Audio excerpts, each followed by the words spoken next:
영화 서울의 봄이 14일까지 관객수 1278만 명을 동원하며 역대 한국 영화 톱10 안에 진입했습니다. 서울의 봄은 코로나 팬데믹 이후 가장 높은 스코어를 기록했습니다. 한국 영화 사상 최초로 12.12 군사 반란을 다룬 영화 서울의 봄은 전세대 공감을 끌어내며 식을 줄 모르는 흥행세로 최고, 최다, 최초의 기록을 만들어냈습니다. 특히 서울의 봄은 2019년 이후 개봉한 영화 기생충 이후 1000만 관객을 동원한 유일한 단일 작품으로 한국 영화의 흥행 역사를 새롭게 갱신했습니다. 한국에서 흥행 대박을 친 서울의 봄은 해외에서도 큰 관심을 모으고 있는데 특히 한국을 제외하고 대만에서 지난해 12월 15일 최초로 개봉해서 큰 관심을 이끌었습니다. 이런 관심의 측면에는 대만의 정치적인 흐름의 영향으로 보이고 있습니다. 대만은 지난 13일 총통 선거가 있었고 반중국 독립주의 성향이 강한 집권 민주진보당의 라이칭도 후보가 승리했습니다. 이 선거는 미국과 중국의 대리전 성격으로 치러져 전 지구촌이 주목했고 대만 국민들은 중국이 아닌 미국을 선택하면서 글로벌 안보와 경제가 출렁이고 있다는 분석과 전망이 나오고 있습니다. 그만큼 대만의 총통 선거는 어느 때보다 열기가 뜨거웠는데 총통 선거를 앞두고 한 달 전에 개봉한 한국의 정치적인 영화 서울의 봄은 대만인들에게 굉장한 관심을 불러일으킬 수밖에 없었습니다. 일각에서는 이 영화가 경각심을 불러일으켜 대만인들, 특히 대만의 젊은 층에게 자국의 역사와 정치에 큰 관심을 보이게 하는 영향을 주었다는 말까지 나왔습니다. 대만인들은 영화 서울의 봄이 개봉되기 전 예고편을 보고도 뜨겁게 반응하더니 대만에서 개봉한 영화를 직접 보고는 놀랍다는 반응을 보였습니다. 엔딩이 너무 감동적이어서 너무 화가 나고 코피가 났습니다.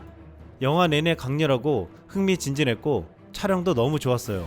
가끔 영화를 볼 때마다 시간이 얼마나 지났는지를 확인하게 되는데 이 영화를 보다가 2시간이 지나서야 알게 됐어요. 강추.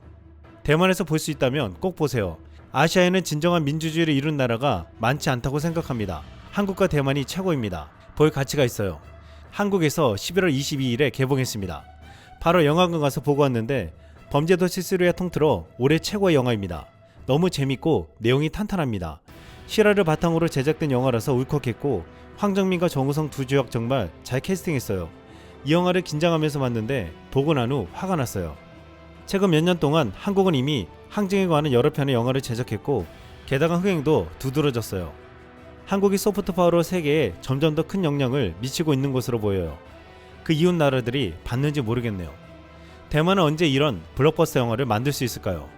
저는 한국의 과도기적 정의와 역사 영화를 보는 것을 정말 좋아하고 언젠가는 비슷한 주제로 업계를 뛰어넘는 대만 영화도 볼 수 있었으면 좋겠습니다. 대부분의 대만인들은 영화 서울의 봄을 통해서 대만의 민주주의를 지켜야 한다고 말하며 하나의 중국을 외치며 전쟁을 하겠다는 중국의 위협에 왜 대항해야 하는지를 다시금 깨닫는 듯 했습니다. 영화 서울의 봄은 대만뿐만 아니라 개봉은 되지 않았지만 중국에서도 이 영화를 본 이들의 경험담이 올라왔습니다. 중국 바이드에서 지난해 11월 2023년 대한민국 최신 슈퍼 블록버스터 서울의 봄 정말 충격적이다 라는 제목의 영상이 올라왔습니다. 한국 영화를 리뷰하는 중국 크리에이터가 서울의 봄 예고편을 가지고 만든 영상이었는데 이를 보고서 중국인들은 놀랍게 반응했습니다. 우와, 이번 서울의 봄은 정말 슈퍼 블록버스터여서 피가 끓어올랐어요. 믿기지가 않습니다. 이 영화는 시각적인 향연입니다. 전투 장면이 너무 흥미진진합니다. 액션 영화 중 최고로 정말 눈을 뗄 수가 없었습니다. 솔직히 말해서 한국 영화는 중국 영화보다 훨씬 앞서 있다. 한국이나 대만에서 서울의 봄을 보고 온 중국인들은 이 영화를 보고 나서 자국 영화와 비교하며 큰 의문을 가졌습니다. 중국 네티즌들은 어떻게 한국에서는 이런 영화가 감히 나오냐는 것입니다. 실제로 중국에서는 중국 정부가 엄격한 검열을 하기에 이 같은 영화는 개봉은커녕 제작될 수도 없습니다. 이 때문에 과감하게 정치적이거나 군사적인 주제를 다루는 한국 영화에 대해 중국인들은 이런 반응을 보였습니다.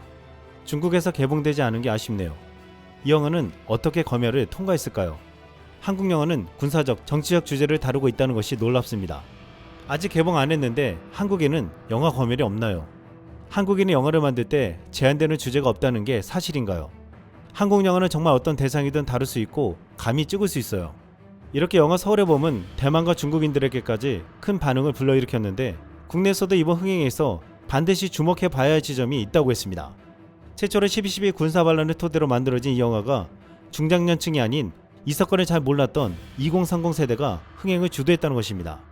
젊은이들 사이에서는 이 사건이 정말 있었던 사건이냐며 믿기지 않는다는 반응과 함께 영화를 보고서 역사적 사실을 찾아서 공부하는 이들이 늘어났습니다.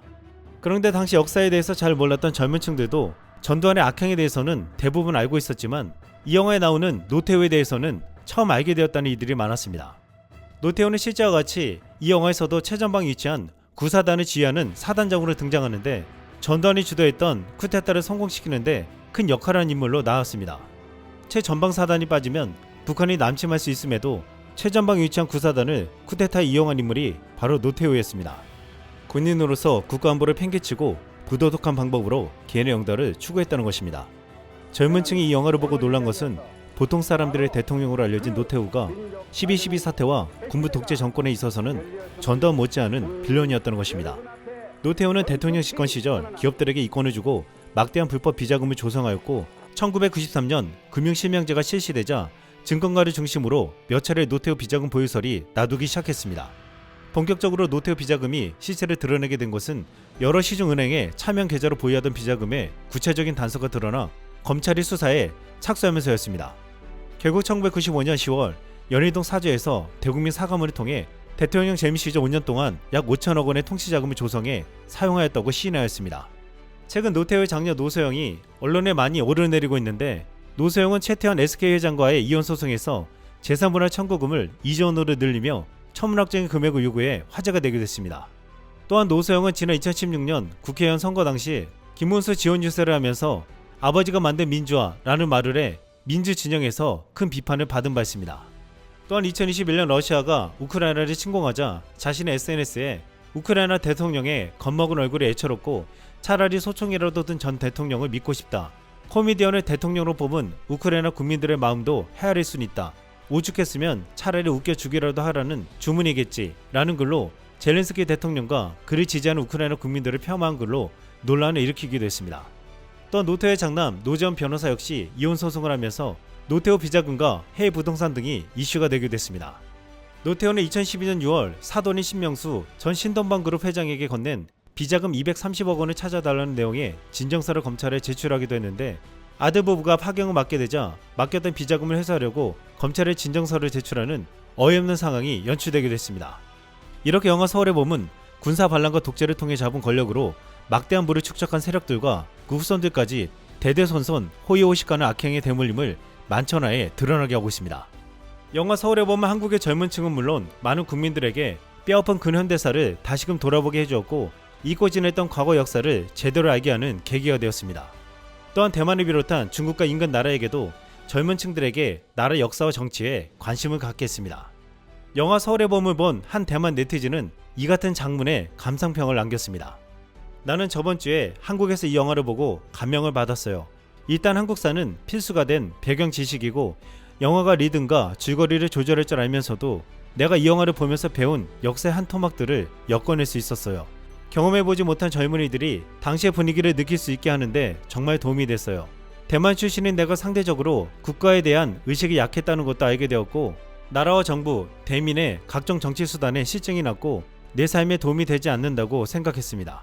하지만 이 영화를 보면서 대만과 한국의 민주화 과정이 다르더라도 대만도 어떻게 여기까지 올 수 있게 됐는지 알게 되면 내 조국인 대만을 더 신경 쓸 수 있을 것 같다는 생각을 했어요. 모든 사람에게 보라고 권하고 싶고 가족에게도 추천합니다. 이 글을 쓴 대만인은 영화를 통해서 한국의 민주화 과정을 보며 대만의 정치적인 역사와 민주화에 대해 더욱 관심을 가지게 되었다고 했습니다.